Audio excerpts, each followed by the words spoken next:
Xinguem a Janja, depois vão ser punidos. Xinguem, isso não constrói nada. O Lula está construindo a médio prazo. Dois fatos me chamam a atenção. Primeiro, a fala de Isnaldo Bulhões, deputado do MDB, conservador.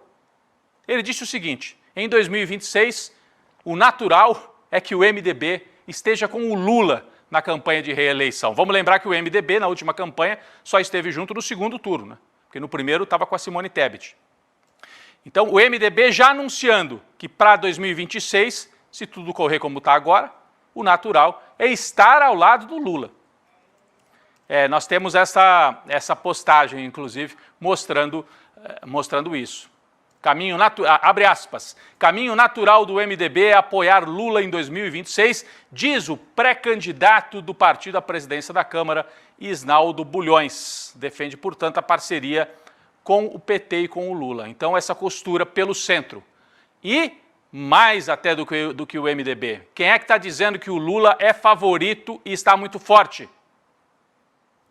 O político mais habilidoso nos bastidores, o Gilberto Kassab. Gilberto Kassab foi a um evento do pessoal do mercado financeiro e disse exatamente isso. Lula deve se reeleger em 2026 sem dificuldade. Para o presidente do PSD, o petista terá que errar muito para diminuir a vantagem no próximo pleito. Isso aqui parte da análise de que o Lula está fazendo um trabalho consistente de médio prazo. Não é agora para convencer a turma das redes sociais. Não vai convencer bolsonarista a mudar de opinião, não vai.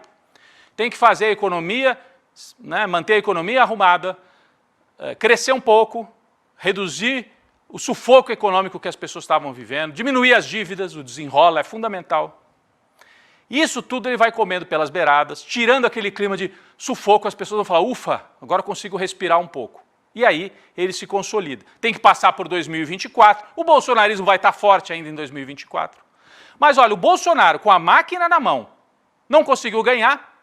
Imagine agora que ele está sem a máquina na mão. Vocês viram no domingo as manifestações. Sem máquina, sem dinheiro do agro para pagar ônibus e caminhão, eles ficam nas redes, mas não tem peso nas ruas. Não estou dizendo com isso que a gente deve menosprezar o adversário. Eles têm aí 40% do país. Mas o Lula tem capacidade de arrumar a economia e está fazendo isso. Aliás, começam a surgir algumas manchetes nesse sentido. Tem uma tensão na economia entre o que a esquerda gostaria que fosse feito e o que a equipe do Haddad está fazendo e que agrada mais o chamado mercado. A gente tem também a manchete de hoje, né? Distensionamento na economia. Olha aqui, ó, manchete do UOL. Cenário externo ajuda a Haddad a aprovar medidas na reta final de 2023. Então tem o Kassab, que vai junto à turma do mercado financeiro e fala, o Lula deve ser reeleito em 2026. Tem o distensionamento na economia, portanto, o pessoal de mercado também bombardeando um pouco menos o governo. Com isso tudo, o Lula passou por esse funil, que era o ano de 2023. Com o bolsonarismo ainda forte, mas passou por essa primeira prova. Dino sendo aprovado amanhã, passa por mais um funil. E aí avança para 2024 com um pouco mais de alívio no horizonte. Repito, a gente não deve ficar muito impressionado com a agitação de rede. A extrema-direita é hábil nisso. Eu quero lembrar que o Biden ganhou a eleição do Trump, o Biden não tinha nem Twitter, o Biden não sabia nem o que era isso. E ganhou a eleição. O Trump é fortíssimo, continua sendo nas redes. Ganhou porque o Trump não entregou o que prometeu.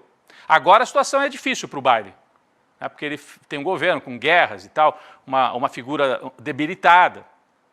Mas eu estou só fazendo a ponderação de que rede social não é tudo. Vale mais a operação política consistente de médio prazo. Bom, enquanto há sinais aí, então, de que o Lula vai conseguindo passar por esse funil e tem o distensionamento na economia, o PIB crescendo 3%, há também críticas. O PT acaba de aprovar um documento criticando essa proposta do Haddad de déficit zero para agradar o mercado. É o que o PT e a esquerda estão chamando de austericídio.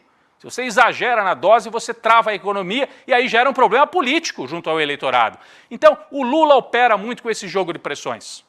A esquerda faz a sua pressão, o pessoal do mercado faz de outro lado, o Haddad administra e o Lula tenta mediar esses conflitos e chegar a bom termo num esquema democrático, ouvindo todo mundo. E eu acho que ele passou bem, esse é o balanço que eu queria trazer aqui. Ele passou bem por esse primeiro ano, a gente critica, tem momentos aí de erros e de concessões exageradas, o maior símbolo é o Juscelino Filho no Ministério, que a gente não sabe, né, o que ele está fazendo ali, mas não entrega, ele está ali, faz negócio, gera problemas para o Lula e entrega o quê? O partido dele trouxe votos no Congresso? O MDB e o PSD do Kassab são muito mais organizados, você entrega, faz a negociação e eles trazem os votos. O Juscelino, você entrega um ministério, ele traz problema e não traz voto. Então, nesse ponto, talvez tenha que se mudar. A gente até fez aí no rolê ICL a votação da crise que mais evitável do governo Lula. Esse aqui é a crise ambulante, é o Juscelino, que a gente sabe que ele está ali, porque o Arthur Lira tem que ser agradado ainda nessa operação de habilidade política que o Lula tem feito desde o começo do mandato dele.